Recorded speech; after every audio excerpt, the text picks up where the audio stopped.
And there was this time in Peter's life where right before John 21, right before Jesus died, that he denied Jesus 3 times. So he's Jesus' best friend, and he denied Jesus 3 times publicly.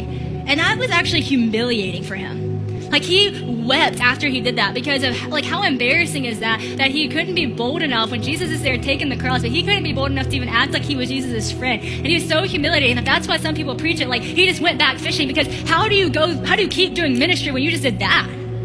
For me, like, how do I even show up whenever, like, that was so, how do I even go to this campus, when that was so humiliating? What if people read that article? What if people know about that time of my life when it wasn't great, or I dated this person, or blah, blah, blah? Like, you just get so humiliated. That shame kind of sits on you. And I've talked to Christian about his start of college, and I would just be surprised if in the first couple of weeks of college, some of you haven't already been humiliated by decisions that you've made. Some of you haven't already been humiliated by some of the things that people have already said about you.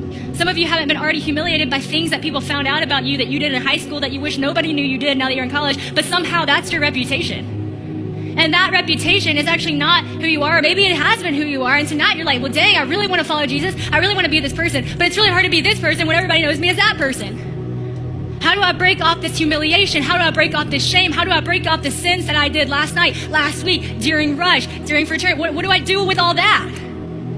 How does that play into ministry?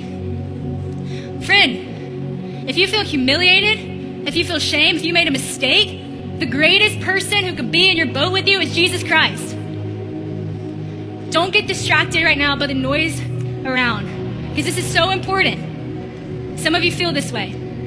I know that because I know too many people who have that story in the first weeks of college, and think that out of 10,000 people, not one person at least has felt that. So I don't say this to embarrass you, but if you've been humiliated, if you feel like you've done something that was against your character, against the way that you actually want to live, you feel a little bit stuck in who you used to be known as, and you don't know how to shake that off and be who you feel God's calling you to be, because you don't know how to get past that awkward tension of who I was and who I feel called to be, then I want to ask you if you would be so bold in this room to stand up. And why I want you to stand up is because I want you to give an opportunity for everyone around you to see, I'm not that person. They might not know what you did. This might be something that happened in high school or middle school. They might not know what you did. This might be something that was in your hometown. They might know exactly what you did because they were all there whenever you did it. But I want to give you an opportunity to stand in that tension and say, I'm no longer Saul, I am Paul, because I had an encounter with Jesus.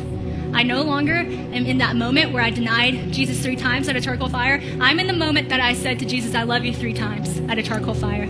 I see people standing already. If that's you, I want you to stand up. It takes insane bravery. If we can clap for them.